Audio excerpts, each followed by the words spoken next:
Friday, every single week, 12:30 PST. 100%. So now let's jump into what's trending. So if we have a look here in the last 7 days, the biggest sales in the NFT space, number one, three, four, and five are all CryptoPunks. We've actually seen quite a lot of amazing volume. In number one spot, we've got CryptoPunk 3990, sold for 238 Ethereum, which is $445,000 at the current rate. We then, at number two, had another Spirit Azuki. This is the fourth week in a row that there's been a Spirit Azuki in the top five. Sold for 218 Ethereum, $416,000. Number three, four, and five are all CryptoPunks, selling at 220 ETH, 190 ETH, and 180 ETH respectively. So it's quite a lot of good sales happening this week.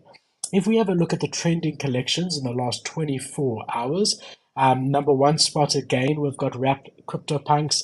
Number two, we got Nakamiko's sitting at 7.74 Ethereum. Not going to jump into that. I've stopped my days of degening and talking about every collection. If they're still in the top 10 spot in the next month, I will cover them fully. But for now, I'm not jumping on these type of trends. If we look at number three, Bored Ape Yacht Club sitting at 58 Ethereum, Azuki sitting at 13.3 Ethereum. We've got Doodles at 2.7, which is pretty low. We've got Other Deed at 1.5. They're about 0.3 down, which is quite interesting because that's the value of a vessel, of a common vessel. And then at number seven, got the Mutants sitting at under 13 Ethereum. Clone X at 2.7. We got D Labs at 0.12 and Candyland at 0.09. So the big news of the week has been that on Other Deed, if you were an Other Deed holder, there was the decoupling this week. So if your land was one of the 10,000 that had a coda, you could now claim your coda as a separate NFT, and you could also claim your vessel. If your land didn't have a coda, you could just claim a vessel. So the decoupling is live. And if we jump on here and have a look, here is coders. So this makes me smile, I'll be honest. And there's been speculation for so long as to what will the floor price be. Is it better to have a coda or a mutant? As far as if you could buy something now for around this price, what would you rather have? As it stands now, the market has spoken, and the market would pay a little bit more for a mutant, which is sitting at just under 13 ETH, than it would for a coda. But I really like these guys. I don't know. I just like the look of them. Cade, what do you think? If you could choose, would you rather, at this point of time, if they were the same price, would you rather, from an investment perspective, get a coda, or would you rather get a mutant? Bro, 100% a mutant. Not even close. Are you about to say you'd rather have a coda? I'm not necessarily about to say that. I'm saying it's an interesting question. You've got mutants, which the positive for mutants is that they are a ticket into the ecosystem more so than a coda. However, the positive for the coda is that it's a ticket into other side, which is really where Yuga's putting all of its chips in gaming. I mean, they really are moving into this gaming space aggressively. Their new CEO is this gaming native. This is the future. And the coda is the future. The mutants the past. No. Yeah, I guess so. Yeah, I guess so. It sort of depends on what you care about in the ecosystem, I guess. Like, I'm not a gamer, so I don't give a shit really. But also, like in any game setting, I feel like if I was running around in the metaverse, I just want something that resembles more. Like the mutant apes are somewhat humanoid-ish, and these are just like random little 3 foot tall creatures. So like if I was to represent myself as like my digital identity in the metaverse, I would still rather go with a mutant ape. But definitely like maybe in certain game settings, it would make sense to have one of these. But So I really agree with you as far as a PFP goes. I would prefer mutant. It's interesting. I mean, I don't know if I've even got an answer. I think that it's interesting. There's arguments for both. In the end of the day, you've got 10,000. You're going to have 10,000 coders. You've got 20,000 mhm. mutants. So that adds a bit of an interesting thing as far as rarity goes. Um, True. if you just want one as far as PFP goes, then I think a mutant hands down as far as just PFP, not necessarily art. I think this art is really interesting and arguably even maybe nicer than mutants visually. I don't know, but as a PFP, I do think a mutant is more, as you said, sort of human-like than this is. And yeah, but I mean, definitely interesting. Really interesting. I really like the art. I find these very fascinating. I enjoy looking at them. The public sentiment is they like it too. I've seen Journey Crypto's been active on Twitter. He's been excited to mint a few because he's got like 1 million Bored Apes. Yeah, we haven't heard from him for a while. Nice to see he's still around, hey? How's his project Yeah, doing? I fucking don't know. He's not active, so I don't hear about it. For sure. So interesting to see these coders. Just to jump into a bit of stats on them, sort of just looking at them visually. So far, we have got 4,200 of them minted, potentially up to 10,000. There's been 658 ETH traded on them. The floor price currently 10.3 Ethereum, but just looking, the floor is very, very thin. I mean, if you look here, you got 246, so you got 12 until it gets to 12 ETH, which is not much, you know. So that's definitely interesting to see. You got 62% ownership ratio, unique owners. Um, Sales are all over the place. I mean, wow, quite interesting to see the different values. You got this one that Yeah. sold for 16 ETH, another one for 20. Always very bullish when there's NFTs selling quite a lot over the floor value, which is what we are seeing here. Um, yeah, man, seems to be what, about 4, 5 sales every hour. So interesting to see. Nice to see. Some solid liquidity right there. Goddamn. Who's buying these things? Everybody, Kate. Guess everybody's got 12 ETH, 20 ETH to spend. Jesus, that's crazy. 40 grand. 30, 40 grand each. That is So wild. 12 ETH, 12 ETH is about 22,000 rand. Sorry, dollars at the moment, right? Yeah. Yeah, but yeah, it's a lot Jeez. of money. So the other side of it, dum, is you also able to claim your vessels. So everybody with the other deed land was able to claim a vessel. We know that there's 100,000 lands, and so far we've got 31,000 vessels that have been claimed. We know that these are going to be instrumental into the gaming side, and I think what's interesting about all of this is that we're starting to get a glimpse into how the other side is going to play out. There's going to be all of these different collections. The first one that we're seeing at the moment is vessels of in-game sort of assets that allow you to do different things within this whole land of Mara that they're talking about. Um, so the floor one is sitting at 0.33 at the moment.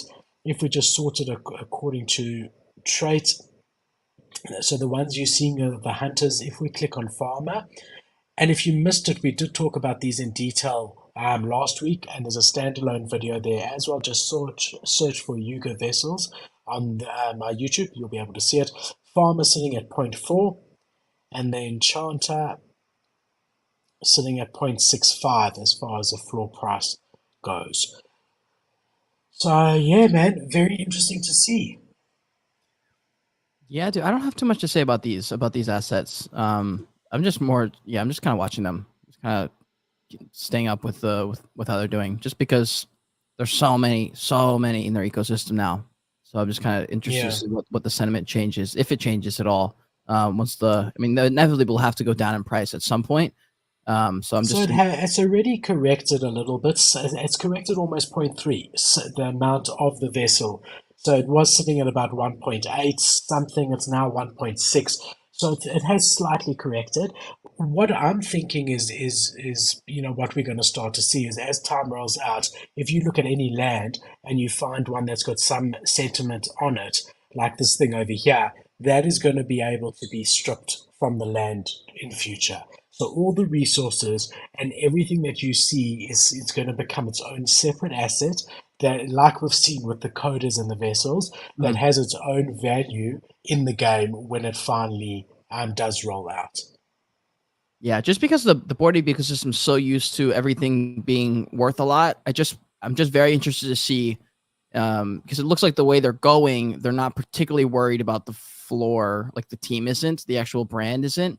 The holders probably are. So like if and when these split up into all these things, and we're at a point where NFTs are just you being able to own the assets versus the game owning the assets, will that affect people's opinion, especially the holders' opinions on the brand? Will they start to say, damn, like at that point, it's kind of, I guess, like that's the gamble. Bored Apes and Yuga is betting that their brand is big enough and strong enough at that point and have delivered value enough over the last 2 years that people will kind of forgive them, if in a sense, if that's not the right word, but like be okay with the fact that maybe the prices aren't as high at some point in the future because it's always been tied to the high value. For sure. I think there is definitely going to be that culture shift where people are realizing that this is the gaming side of Yuga and that that's going to have different rules and than you see in the PFP side. So you've got your on the left hand side the board apes, the mutants, the kennels, and then on the right you've got your other side and you've got your coders, your vessels, and all the in-game assets that are going to come afterwards. And you've got to really separate those in your mind, I think, right?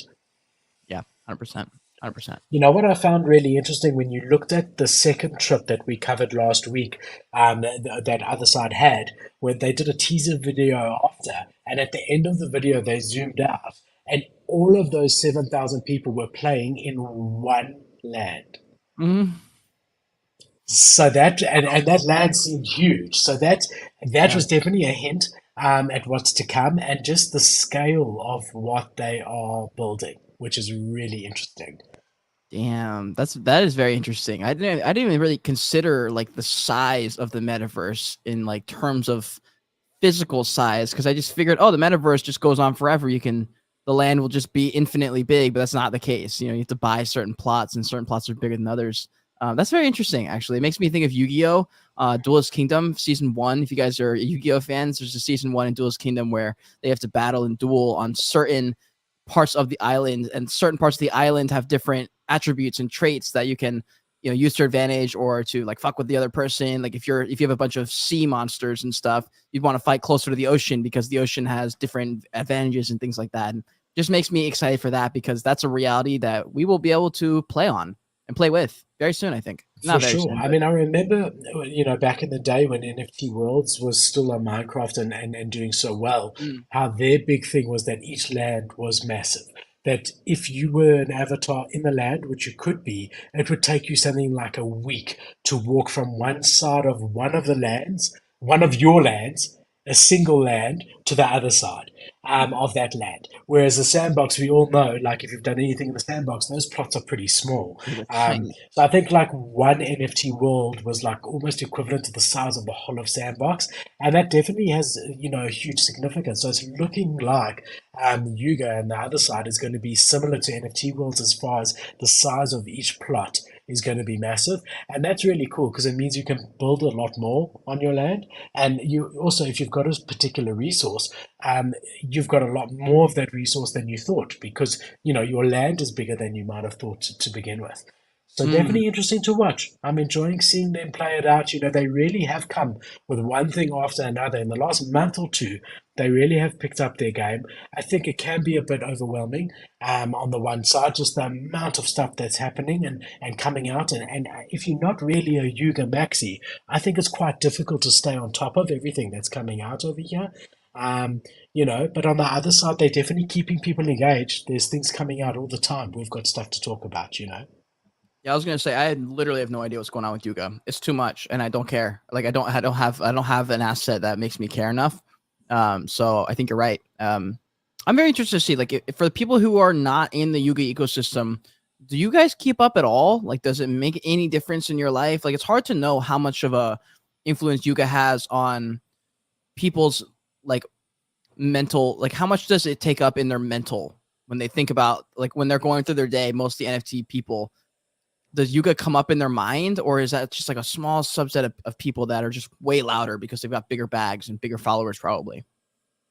Yeah, I mean, I think typically you tend to see when good stuff is happening in Yuga, then there's volume in the market in general, and typically the NFT market there's more liquidity and it's doing well. So if you're a trader, even if you're a small trader, not of high value assets, so you're not buying Yuga assets, but you're buying very low value NFTs, but for trading, not for community or art, you do find that when there's a big Yuga drop going on that's going well, in general, that market's doing well because all these whales are getting airdrops and whatever, and then spending their money on smaller Yeah. collections, and it True. does trickle down. True. So I think, yeah, just interesting to see the effect it has. Oh, yeah. All right, Cade, my brother, you ready to jump into the news? Let's get it. Let's do it. So, latest weekly news. If we have a look over here, it pretty much happened just after last week's show. So, this is almost in NFT world or Web3. It's old news, it's a week old, but it's definitely something that I want to talk about because, Kate and I have been going backwards and forwards for a long time speculating where DGODS is going to fall as far as its value on Ethereum, and where's it going to fit in? We know that a Bored Ape is 60 ETH, and we know that a Doodle is currently under 3 ETH. Where does this fit in? So I've been watching this with a lot of interest from that perspective in the last week. We see that we've got DGODS on Ethereum. So it's currently 8,327, which is a huge amount, and a big congratulations to Frank for being able to incentivize his holders to bridge it over to ETH because that's a really large amount of them that have been moved over. Creator royalty at 0.5%, which is really, really low and really good, I think, and bullish and very fair of him to do. Typically, if you look at the bigger ecosystems like Bored Ape, they 2.5%. So yeah, very good to see that. So far in the week, 4,000 Ethereum volume traded, which is a huge amount. Very low unique owners, if this is correct. I don't know. Oh, That seems wait. incredibly low to me. That has to be T- staked. There's got to be a staking thing, something that's going on. That makes no well, sense. staking would affect the number of items there. True. Ma- but I do agree with you, Kate, that there must be some sort of reason for this. It can't be Probably. correct as far as it goes. There must be. So, maybe there's something technical that we're not aware of. I will try actually asking some of my um, groups with other alpha guys and see if anyone knows. That doesn't seem correct to me. It Yeah. definitely doesn't. Someone help us. That makes no sense. Yeah, if anyone knows, please, if you do know, let us know. If you're watching on YouTube, on the YouTube chat, if you're on Spaces, on the Twitter, wherever you are, please, and even LinkedIn, you can comment. Let us know if you do know. If not, I will definitely try to find out. But here they are. They are on Ethereum, floor price 8.4 Ethereum. So that's interesting to see. Obviously, they're still new on ETH. So let's look in a couple of weeks where they're sitting. But for now, that's where they've found their place. They're sitting at about 8.5 Ethereum, under the 10 ETH mark, so lower than your things like your mutants and azuki, but higher than your doodles, cool cats, clone X, a Way lot higher. higher yeah, than all of those. I mean, I'm trying to think what is around 8 Ethereum floor price at the moment. Definitely not moonbirds. Even though I heard, did you wait? Is that going to be? Is that going to be one of the topics? You hear about what No, happened, no, I'm stopping Moonbirds over. Like, bro? They're all dropping care another anymore. collection of 10,000, is what I've heard. I don't know if that's not 100% confirmed, but what I've heard is that there's another 10K collection from the Moonbirds ecosystem or the Proof ecosystem that's coming. Hmm. So Proof, just to see where DGODS fits in, Proof is sitting at 12 ETH floor. Other side coders we saw are 10.3 ETH. Captains are 5.9. So they in between captains from meme land and coders, which is really good, really, really good. I mean, I think also the reason we're seeing the floor price in ETH down from last week is because or for the last couple of weeks is that ETH is quite strong at the moment as far as sitting at 1,850, and if you account for it in dollars, it's probably 4.2 ETH is the equivalent of 5 ETH when Mm. ETH was 1,700. Yep. Yeah. Wait, hold on. Wait. Oh, never mind. I was looking at the volume. I thought Pudgy said dropped to 2.7. No, they've done well. I mean, if I make it 30 days and sort by floor price, we'll get a better idea of what else is around the 8 ETH mark over here, or somewhere around there. So we've got some X copies, Cyberkongs at 12 ETH, a Beeple Spring Collection at 11 ETH, Coders as we saw at 10, Chromie Squiggles, which is very Oh well no. respected from an art side, is 9.4 ETH. NFT trees, geez, haven't seen that for a long time. That's 9 ETH. They're holding up nicely. Kung Pao Panda, that's almost exactly the same price as D-Cards. Whoa. So yeah, fascinating, hey? Fascinating to see where they're falling in. They're doing well. They're doing really, really well. They're number 25 Wait, on the Ethereum blockchain. has Compe Pandas always been at that high floor price? That's fucking Uh, really high. I feel like that was way less a few days ago. They're at 8.4 floor. What the hell? let's have a look here. Hold on. Okay, someone explain this project. Have you done a review on this project, Philip? Do you know more about this project? No, I I don't. don't get But them. the I like average price know. was actually Wow. How many items in this collection? Okay. Never mind. I thought that was Spear collection. I don't know anything about them. Yeah, all I know is like they've been brought up by like Champ and a variety of different bigger influencer type people before. So I was like, okay, well they just have something. Like I assume there's a founder. I just haven't spent the time to like research them. So if anyone knows, please help us out. If you're in Spaces, hit that bottom right icon. Retweet if you're enjoying this conversation. If you know one of the answers, hit that bottom right icon and literally comment and tell us because we don't know. We have no idea. And if you're in YouTube, let us know. We'd love to have a little back and forth. For sure, Ken. I think it's a good time to remind everyone that there's going to be a giveaway in today's show. Mm. Well, yeah, let's just start it now. So, guys, if you want to enter this giveaway, all you need to do is if you're in Spaces, hit that retweet button. So, retweet the space. Make sure you're following me and Philip, and screenshot wherever you're at for more entries. If you screenshot wherever you're at, and if you're on YouTube, if you're on LinkedIn, Twitch, or I don't even know where you're at, wherever you're at, or if you're in Spaces or video, just screenshot it and tweet it and tag us both so that I see it. We will choose the winner in the latter half of the podcast. We appreciate y'all. This is just an experiment. Philip wants to do a little experimenting. I feel like I've bled in a little bit into him, taking some extra. I don't know. It's not really a risk, but like So I thought, Kai's been saying for a while it's a good thing to do. We hit 3,000 subscribers on YouTube this last week. It's been go, a slow dude. climb. It really has, Yeah, I feel you. but it's all completely organic. I've had a few people approach me over the years. Do you want to have 30,000 overnight? They can bot it. I don't know what they do. I've always obviously said no. So every one of those people have clicked that subscribe button, which I'm really appreciative for. So yeah, I thought this would be a good opportunity. I've always said when we hit milestones as far as subscribers go on YouTube, I would do things. So this is Go. a good opportunity. We're going to be giving someone an Izu NFT. If you're watching on YouTube, feel free to just put in the comments as well. And yeah, we'll be able to. I'm going to let Cade run with it. He knows how to. He's got more experience than this, Yeah. than I mean, I do with this. well, I was gonna say if you're watching, I mean, if you're watching us on any platform, Twitter is the one to be on.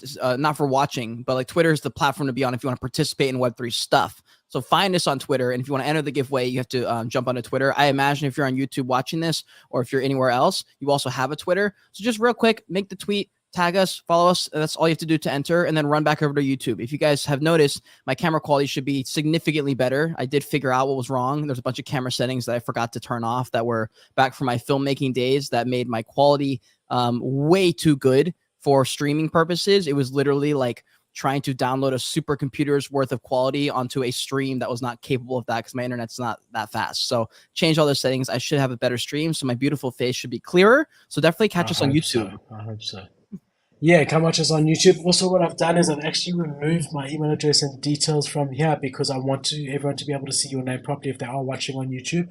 Your Twitter is Kate Bergman with two N's, It is. and I've noticed that thing at the bottom covers one of the ends. Oh, So yeah, looking forward to that. So guys, yeah, please do enter. I look forward to giving it away. It's going to be yeah. cool. All right, the next story is another trending project that we saw come out this week, and it's quite interesting because